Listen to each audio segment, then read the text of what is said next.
Hello everyone and welcome back to Prodigal Overland. My name's Brad. If you're new here, welcome. Today I think we've got a pretty interesting video for you.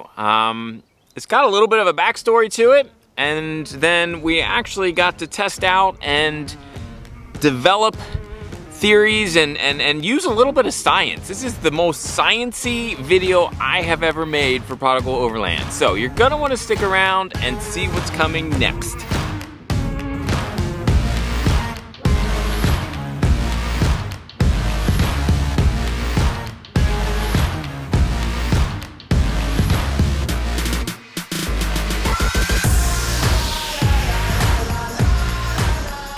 So this video today comes from a comment we got on one of our YouTube videos from a subscriber. So first of all, if you're that subscriber, thank you so much for the idea behind this video, and we're gonna have some fun with it. So first off, for those of you that didn't leave a comment, let me read it to you. Air suspension was a bad, dangerous choice. Less articulation equals increased pitch and roll. To which I responded to asking if he was thinking that there was a big difference between the air suspension on a Jeep Grand Cherokee and the original coiled suspension. It seemed like, just through some interaction, that this gentleman thought that there was. Okay, here's someone very well intentioned, I'm sure, that is telling me that I made a bad, dangerous choice for getting the air suspension. Now, I had to first clarify that he wasn't talking about just the Grand Cherokee in general, because I don't think anybody buys a Grand Cherokee thinking that they're going to get a lot of articulation out of this vehicle. Okay, this vehicle does not flex well, so that thumbnail you clicked on was kind of like a joke, because no, we don't have flex. If you drive a Grand Cherokee and you're off-roading a Grand Cherokee, it won't be long till you've got at least one tire up off the ground, probably two at some point. It took me a while, but we were finally able to get to a spot in a situation where we were out on the trails with somebody that did not have an air suspension. And my goodness, we were able to put a video together to kind of test these things out. I want to really thank Dennis, who was out with us in his 2017 Jeep Grand Cherokee Limited with the coils, for allowing us to kind of shoot this video and kind of put it together for you guys at home watching. So let's get going. I think it's going to be a lot of fun, and we'll kind of just lay it all out for you. All right, guys, so the general idea is we are going to use these two rocks like a ramp, get my front tire, front driver's side up on this as high as I can, and you go until you lose one of your back tires so they lift off the ground. So we're about to find out who's got more articulation. So honestly, I had a couple doubts about this scientific test we were performing.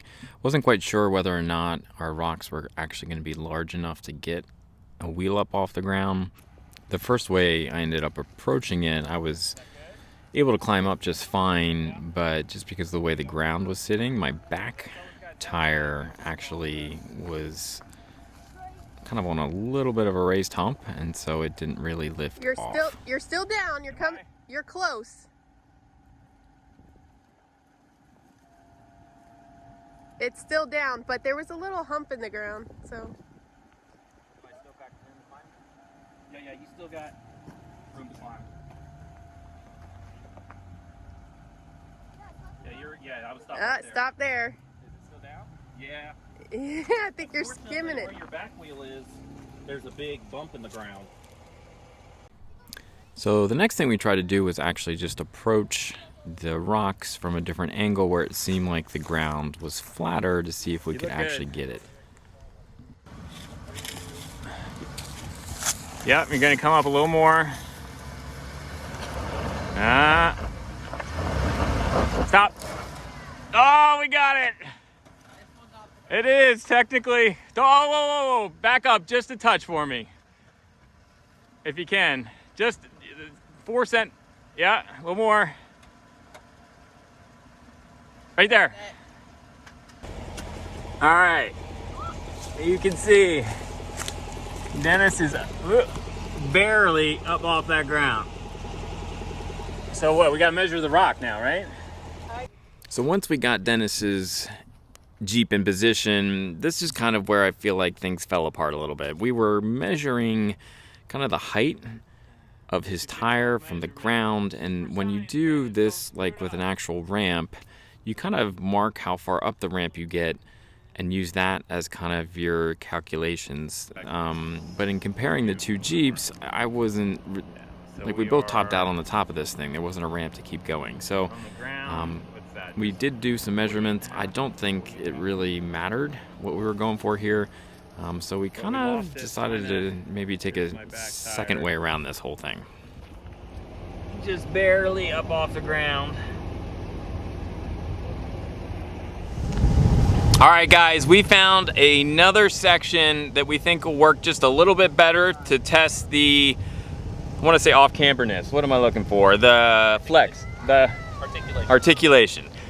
The articulation. So we found another spot that we think we can test this articulation at.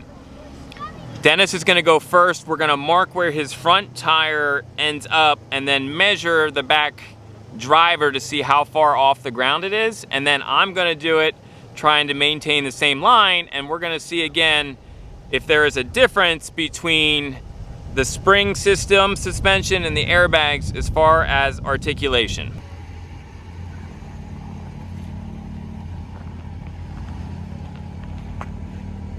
You're off, you're off. So just pay attention to Dennis's back wheel when he actually gets out of his Jeep. Oh yeah. Yeah, you're off by like an inch. Looks like you're right around 3 inches off.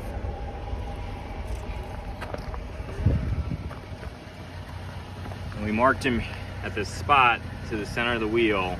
So ideally the idea is if I put my wheel where his wheel was to the line and then we measure the back, we can see if there's a difference. Because he's completely off.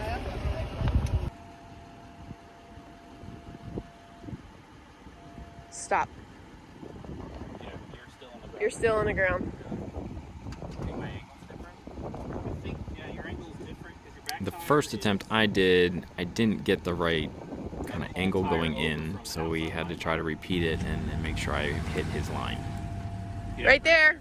You're there. Yep. So you. Is it lined up good here? Yeah. Looks pretty good. You might be a little further forward than me, but maybe you'll roll back when you take your foot off the brake. Yep. You roll back too far. I'll just hold it on the brake. You tell me when to stop. Stop. You guys want to measure from there? Yeah. So I didn't realize it at the time, but because I didn't get out of the Jeep, Yeah. I'm thinking my back wheel here right. This is that our- we're measuring is actually It's just a lower little teetery. Major. to the ground than it would have been had I been out of the Jeep. I mean, maybe an inch. All right. Off the ground. Yeah. Yeah, maybe an inch off the ground. This is off-road too, actually. Okay, so this is an off-road 2. Okay. What it does. But you feel like I'm pretty on the same line you Yeah. Yeah, it looked like it, so don't just go straight back. So this attempt, like we said, was actually in my highest setting in off-road 2. So now we're going to repeat it at a level equal to Dennis. Was aired exactly right. Smarter every day. We do. We need smarter every day to come do a true science experiment for us. And right there. Stop. Maybe roll it back a hair. Yep. Right? Yep. Yeah. I think so, based off of right here. Yeah, you're on the ground now. Yeah. Your inside's all on the ground. His son's not making it That easy. would be nice more articulation. Yes. At this height you do, yeah. Bump forward just a fraction. Yeah. Didn't really make a difference. Yeah, you're still on the ground on the back. All right, guys, so I think there's 2 big takeaways out of this video that I'd like to kind of lay out for you guys. The first thing to kind of take note of with the Quadralift system is, yes, there actually is a difference in articulation that you get when you're an off-road 2 versus kind of a normal ride height. So there's a little bit less articulation in its highest level. And that kind of makes sense because, not kind of, it makes sense because your airbags that kind of raise up your Jeep at that point are pretty full.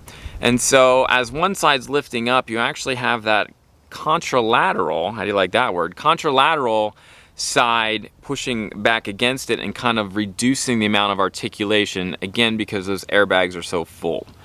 Now, when I'm at my lowest setting, we see that kind of difference go away, and I actually pick up a little bit more articulation. However, you also lose a good 2 inches of ground clearance. So just keep that in mind. We're talking the difference when we tested on the ramp, the difference between kind of articulation, my articulation, when I was at OffRoad 2, I was an inch off the ground, and when I went all the way down, my tire was touching. So between its kind of normal ride height and the OffRoad 2 level, there was about an inch of articulation difference. Now, so with that inch, you're picking up 2 inches of ground clearance. And again, real world testing, I promise you, you want the 2 inches of ground clearance more than you want that inch of articulation, okay? Second big kind of takeaway from this is, based on this testing, actually the Quadralift system had more articulation than the coils, okay? So when Dennis drove up on the ramp, his back tire was about 3 inches off the ground. When I was at the same ride height as him, so when I was down to kind of a normal ride height, my tire was still on the ground. So there was about, again, according to that, a 3-inch difference between those back tires when our front tires were at the same spot. So there you have it, guys. I hope this video was helpful. I have a lot of fun kind of testing these things out. Honestly, I get questions about things that I had never even thought about, and this one would fall under that category. But for inquiring minds, I was glad we were able to kind of sort this out and show you what we found. Leave a comment below about what you thought about this video, what you think about the different suspensions, and we can get a little discussion going online there. If you're not yet a subscriber to this channel and you like this video, please consider subscribing. Give us a thumbs up. Hit that bell if you want to know when new videos come out. All of that really helps us. If you want to be a part of helping this channel kind of grow, please consider becoming a patron of ours through patreon.com. I'll put a link of that below. It's just a way that you get a little perks, and you can also kind of help support this channel and help us continue to give you hugely significant scientific videos just like this one. Anyway, guys, have a great day, and we will see you again real soon.